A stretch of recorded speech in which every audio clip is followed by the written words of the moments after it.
ಬರ್ತಾಗ ನೀನು. So weather getting better day by day. One good thing about US is ಸುಮ್ಮನೆ ಇಲ್ಲಿ horror ನೋಡಿಯಂಗಿಲ್ಲ.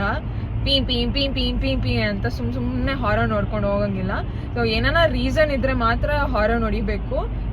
ಈಗ ಮುಂದೆ ಹೋಗೋರ್ಗೆ ಅವ್ರೇನೋ ತಪ್ಪು ಮಾಡ್ತಾ ಇದ್ದಾರೆ ಅಂತ ನಮ್ಗೆ ಅನ್ಸಿದ್ರೆ ಮಾತ್ರ ನಾವು ಹಾರರ್ ನೋಡಿಬೇಕು. ಇಲ್ಲಾಂದ್ರೆ ನಾವೇನಾರ ತಪ್ಪು ಮಾಡ್ತಾ ಇದ್ರೆ, ನಾವು ಕರೆಕ್ಟಾಗಿ ಹೋಗ್ತಾ ಇಲ್ಲ ಅಂದ್ರೆ ಅವ್ರಿಗೆ ಏನಾನ ಅನ್ನಿಸಿದ್ರೆ ಮಾತ್ರ ಹಾರರ್ ನೋಡಿತಾರೆ. ಈಗ ಮರ್ಜ್ ಆಗ್ತಾ ಇರುತ್ತೆ ರೋಡು, ನಾವೆಲ್ಲೋ ಹೋಗ್ತಾ ಇರ್ತೀವಿ, ಸಡನ್ ಆಗಿ ಮರ್ಜ್ ಆಗ್ಬೇಕು, ಅವಾಗ ಅವರು ಹಾರರ್ ನೋಡಿತಾರೆ. ಸೊ ಈ ತರ ಇದ್ದಾಗ ಮಾತ್ರ ಹಾರರ್ ನೋಡಿತಾರೆ. ನಾವು ತಪ್ಪು ಮಾಡುವಾಗ ಸುಮ್ಮನೆ ಎಲ್ಲ ಹಾರರ್ ನೋಡಿಯಲ್ಲ. That is the good thing. Sound ಇಲ್ಲಾಂದ್ರೆ ಹೋಗ್ತಾ ಇರುವಾಗ ಪುಯ್ ಪುಯ್ ಪುಯ್ ಪುಯ್ ಅಂದ್ರೆ ಸಿಕ್ಕಾಬಿಡುತ್ತೆ, ತಲೆನೋವು ಬಂದ್ಬಿಡುತ್ತೆ. ತಲೆನೋವು ಇರೋದ್ರಲ್ಲಿ ಇನ್ನೂ ಜಾಸ್ತಿ ಆಗುತ್ತೆ ಹಾರರ್ನಿಂದ.